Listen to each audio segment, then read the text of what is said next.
बॅकफायफर महाराष्ट्राचा सुपरस्टार. अमृता, मराठी भाषा ही दर 12 कोसांवर बदलत असते असं म्हणतात. प्रत्येक जण आपापल्या पद्धतीने मराठी बोलत असतो. अरे हो अनी, आणि तरी पण माझं मराठी शुद्ध आणि तुझं अशुद्ध असे काय वाद चालतात अरे? जाऊ दे ना. तर भाषेवरचा वाद घालायला येत आहेत नागपूरचा विवेक आणि पुण्याचा निखिल.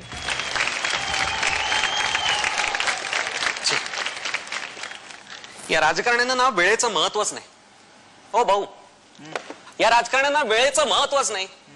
अहो, आता इतका वेळ झाला मी या मंत्र्याच्या केबिन बाहेर बसलोय तरी अद्याप पाचारण केलेलं नाही. का केलेलं नाही? पाचारण पहिल्यांदाच ऐकला का शब्द? तरीच काय हो, कुठले हो तुम्ही? बुलढाण्याचा आहो ना मी. वाटलंच, मला वाटलंच. तरीच वैभवशाली मराठी भाषेचा गंध नाही तुम्हाला काय? अरे का बोलू राहिला भाऊ तू? बोलू राहिला तर मराठीच तर आहे ना. फसवणूक करताय तुम्ही स्वतःची. अहो, मराठीत तर हाय काय? हाय हा शब्द मराठीत हाय खाणे या अर्थाने वापरला जातो आणि आहे हे क्रियापद म्हणून वापरलं जातं काय? माहित आहे ते बघा, पुन्हा हाय. अरे रे रे रे, भाषा सुधारा, जरा भाषा सुधारा. आपल्याच घरात हाल सोसते मराठी हे बहुधा भटांनी तुमच्याकडेच पाहून लिहिलं असणार. भट साहेब कोणता आता? भट साहेब मान भट साहेबाचा काय ओळख बी नाही. ओळख काय? अहो, म्हणजे तुमच्याकडे, म्हणजे तुमच्या सारख्यांकडे पाहून लिहिलं असणार असं मला म्हणायचंय. आणि भाषा सुधाराव, भाषा. वळख काय? वळख, ओळख, ओळख स्पष्ट आणि शुद्ध बोला काय? आणि सुधीक नाही, सुद्धा. पण बरं, सुद्धा सुद्धा मुद्दा का बोलायचा ते बोल ना भाऊ. मुद्दा हाच आहे की मराठी भाषेचं सौंदर्य हे प्रमाण भाषेतच आहे आणि प्रत्येक मराठी माणसाने मराठी भाषा ही शुद्ध बोललीच पाहिजे काय? पुण्याचा हाव का? हो का? हो का? आणि पुण्याचा नाही हो, पुण्याचा. पुण्याचा न आणि ण ह्याच्यामध्ये प्रचंड फरक आहे. म्हणजे न हा दंत्य आणि ण हा टाळ, टाळक, टाळक. न आणि ण याच्यामध्ये आकार, उपयोग, उच्चार एवढा सगळा फरक आहे. हा फरक तुम्ही पहिल्यांदा लक्षात घ्या आणि त्याप्रमाणे स्पष्ट उच्चार करा काय? पिऊन आहो ना मी पण. हो, माहितीये माहितीये. पिऊन आहो मी पण. अहो, माहितीये मला तुम्ही इथे पिऊन आहात. इथला पिऊन नाही रे भाऊ. मग? शिक्षणाच्या गंगेचं पाणी मी बी पिऊन आहो असं म्हणलं. अहो, ते सगळं ठीक आहे. पहिलं तुम्ही भाषा सुधाराव. पाणी नाही हो, पाणी. पाणी स्पष्ट बोला, पाणी. तुमच्यासारखे लोक असे आणि पाणी करतात ना, म्हणून मराठी भाषेवर आणि बाणी आलेली आहे. अरे तर भाऊ मला सांग, टाकीमध्येच नाही पाणी तर नाडाला कुठून येईन? आता टाकीमध्येच नाही पाणी, नाडामध्ये येणारच नाही ना. आता आलं तरी पोटावाटी येणं ना मुतावाटी जाईन ना. मग शी शी नाही भाऊ, सू म्हणलं ना. काय तुम्ही शी सू करत बसलाय? मुद्दा काय? पाणी. स्पष्ट उच्चार. उच्चार महत्वाचा. अरे भाऊ मला सांग, तू आता तुझा स्पष्ट उच्चार घेऊन मी विदर्भामध्ये गेलो, ढगाकडे पाहून पाणी पाणी तुझ्यासारखं कसं पाणी असं करून वरवलं, ढगाकडे पाहून त्या बदा बदा पाणी पडणार आहे का? नाही. आमच्या पिकायला का पाणी भेटणार आहे का? नाही. जमीनच्या भेगा जाणार आहे का? मग बेगा वगैरे जाणार नाही. नाही ना. मग काय साठायचा का तो पाणी? माशा तुम्ही ना गल्लत करता. गल्लत आम्हीच करतो ना भाऊ, गल्लत. विदर्भाच्या साईडच्या लोकांना तुम्ही ना समजून घ्या. काय समजून? मी सामाजिक प्रश्नांबद्दल नाही बोलत, मी भाषिक प्रश्नावरती बोलतोय. मराठी भाषा ही शुद्धच हवी असं मला वाटतं काय? अरे पर भाऊ, तू एवढा शिकला सवरला दिसते, एवढा साजरा दिसते. मला सांग, तर महाराष्ट्रामध्ये 18 कोसावर आता भाषा बदलून राहिली. आता मग कोणती शुद्ध राहते आणि कोणती अशुद्ध राहते भाऊ? नाही, भाषा 18 कोसांवरती बदलून राहते ना, नाही असं नाही. पण मराठी भाषेचं मूळ मराठी भाषा ही विसरायला नाही पाहिजे. काय ना, तुम्ही ना अमृतातही पैसा जिंकणार आहे या मराठीला अशुद्ध स्वरूपात सादर करताना. त्यामुळे हा या मराठीचा अपमान आहे असं मला वाटतं काय? अरे कायचा अपमान भाऊ? काय बी बोलू राहिलं तू? आता मला सांग, 80% लोक महाराष्ट्रामध्ये पाण्याला पाणीच म्हणते. 20% लोक तुझ्यासारखे पाण्याला का पाणी असं म्हणते. मग मला सांग, कोणाचं पाणी शुद्ध आहे? 80% लोकांचं का 20% लोकांचं? मुद्दा तुम्ही भरकटवताय. मुद्दा पाणी शुद्ध की अशुद्ध हा नव्हता. नाहीच का? मुद्दा होता की भाषा शुद्ध की अशुद्ध, म्हणजे प्रमाण भाषा बोलली पाहिजे हा मुद्दा होता काय? प्रमाण भाषा. प्रमाण भाषा काय राहते भाऊ सांगू का तुले? काय? तर ज्याच्याकडे आपलं काम राहते ते प्रमाण भाषा राहते. म्हणजे आता तुझं काम कोणाकडे आहे? साहेबांकडे. काय साहेबांकडे? माझ्याकडे आहे ना काम. सोडून कोण तुला साहेबाकडं? मी सोडून ना. तुम्हीच बरोबर.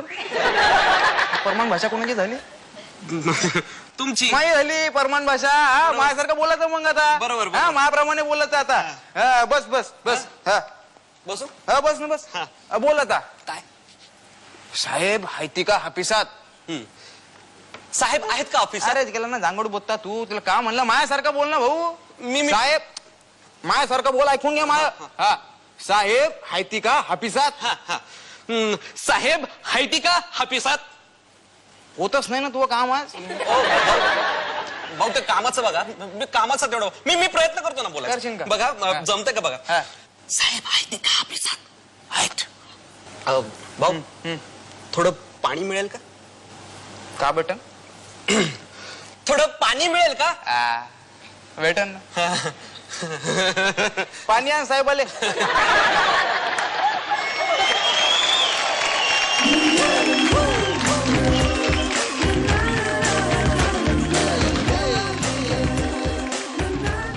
मराठीबद्दल वाद चालला होता, तर काही विशेष टिप्पणी तुझी त्यावर?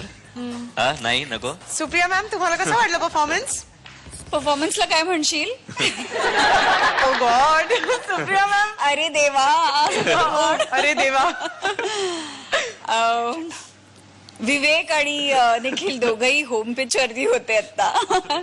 विवेकनी तिथलं नागपुरी चांगलाच झणका होता आणि खूपच मला आवडलं हे स्किट आता. खूप आवडलं. म्हणजे हा वादही खूप गोड होता, सगळ्याच आपल्या महाराष्ट्रातल्या.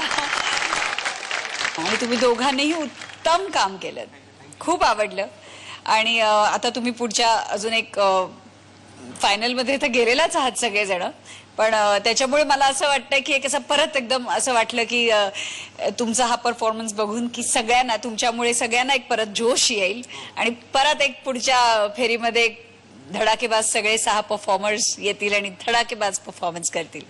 आणि त्यासाठी मी तुम्हाला देते 5 स्टार्स.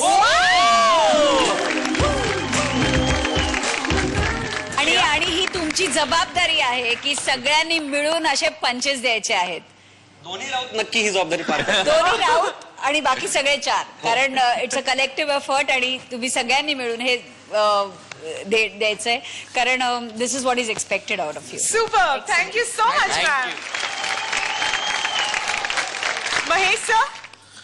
मस्त होतं, छान मजा आली.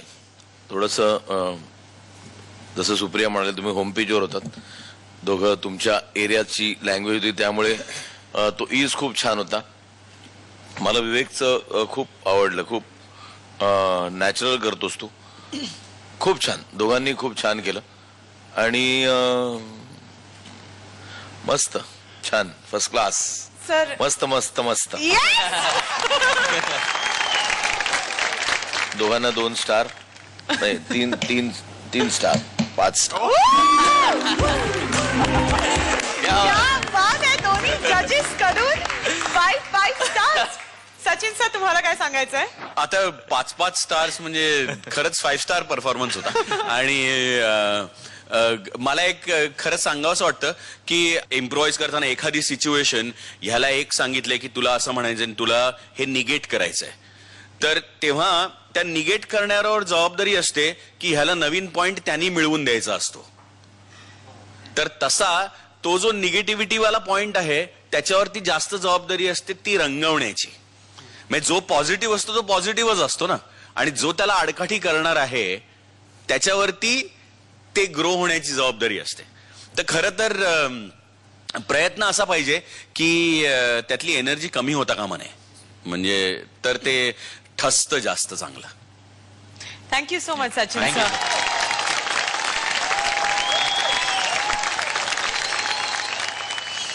सचिन सर, महेश सर, तुम्ही एकत्र खूप काम केलंय, तर त्याबद्दल काही सांगा ना. म्हणजे ऍक्टर म्हणून सचिन सरांकडे बघण्याचा तुमचा दृष्टिकोन आणि डिरेक्टर म्हणून काम करताना काय एक्सपिरियन्सेस महेश सरांबरोबर? अरे खरं तर मी सांगू का, आम्ही आता किती 25 वर्ष एकत्र काम करतोय आणि आता खरं तर त्याच्याकडे मी मित्र म्हणून पाहतो. म्हणजे आता जी रिलेशनशिप आहे, म्हणजे आपण असं म्हटलं की आता इतकी त्यांनी केलेली काही शेकड्यांनी कामं मी बघितली आहेत, माझी अनेक कामं त्यांनी पाहिली आहेत. मग खरं तर आमच्या मधला, आपण असं म्हणतो ना, दिग्दर्शक आणि नट यांच्यातला एक सरप्राईज, चकित करणारा एक एलिमेंट असतो, तो खरं तर आमच्या दृष्टीनं डझंट मॅटर. पण तरी सुद्धा एक दिग्दर्शक म्हणून त्यांनी माझ्यावर अनेक वेगवेगळ्या भूमिकांमध्ये विश्वास टाकलाय. म्हणजे मी पितामध्ये एक वेडा होतो, मग मी विरुद्धमध्ये इन्स्पेक्टर होतो, आणि मग आत्ता दिनकर भोसले किंवा अस्तित्व मधला तो. तर ही सगळी पात्र इतकी वेगळी वेगळी आहेत आणि ती त्याला माझ्यात दिसली. हा एक काय म्हणजे हा त्याचा दिग्दर्शक म्हणून वेगळेपणा आहे. नाहीतर आपल्याकडे जसं मी म्हटलं तसं की साच्यातल्या भूमिका करण्यात पूर्ण जन्म निघून जातो आणि शेवटपर्यंत कळतच नाही की अरे पण हे दुसरं काही मला कधी कोणी दिलंच नाही, त्यामुळे मी कधी केलंच नाही. आणि हे अगदी न कळत आयुष्य जाणं खरं खूप दुःखदायक आहे. पण ते खरं तर महेशमुळे मी एवढ्या वेगवेगळ्या रोल्समध्ये येऊ शकलो खरं. What about you? तुला काय एक्सपिरियन्स आलाय बॅक वायपर महाराष्ट्राच्या सुपरस्टार मध्ये आल्यानंतर? विवेक, एक्सपिरियन्स असा आंबट गोड होता. कारण म्हणजे आता ट्रेनने येताना इकडे मुंबईकडे एक फॅमिली भेटली मला. ती फॅमिली माझ्या समोरच्या सीट्सवरच बसलेली होती आणि माझ्याकडे बघून असं चाललं होतं त्यांचं बराच वेळ. आणि त्यातला एक लहान मुलगा मग, दादा तुम्ही विवेक राऊत ना? हो रे. तुम्ही निलेश साबळेला ओळखता का? रिली? क्या बात आहे, सो स्वीट. आणि निखिल, व्हॉट अबाउट यू? खूप जबाबदारी वाढली असं एक खूप जाणवायला लागलं. लोक इतर ठिकाणी समजा गेलं तर बायका औक्षण वगैरे करतात आणि म्हणजे हो लिटरली 7-8 बायका रांगेत उभ्या असतात आणि त्या औक्षण वगैरे करतात आणि अक्षरशः मुलासारख्या त्या आशीर्वाद देतात. आणि ते बघून मला खूप भरून आलं.